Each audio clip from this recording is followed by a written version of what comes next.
Alrighty, today we're going to be grounding the Wildlings. This is their shell sole. As you can see, it's like one big shell. And it's got the perfect little spot for the iON sink right here. So we're just going to loosen those laces a little bit.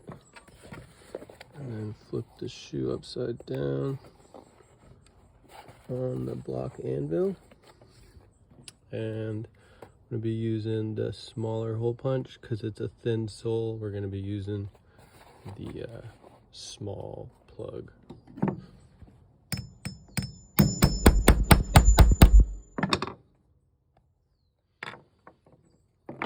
And I'm pretty curious to test this using the depth gauge. I'm going to put my finger over the hole, and then I'm gonna insert, actually I'm gonna go the other way. I'm gonna go from the inside to the outside. So I'm gonna put that in there and then push the probe through until it hits my finger, so I can feel that it's flush on the other side. Right about there. And I'll pull it out. And it's calling for the arrows are pointing at the red. And it looks like it's saying the outsole is about 5 to 6 millimeters thick, which seems like it should work great for this. And we're gonna insert the plug from the inside to the outside.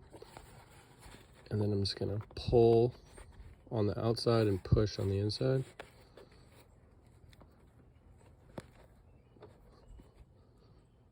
Until it gets seated, the barb pull pops through.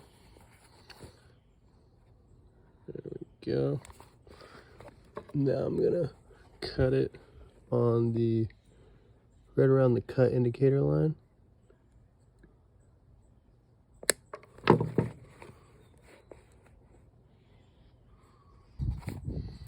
that's it. The iON sink grounded. Fun doyos.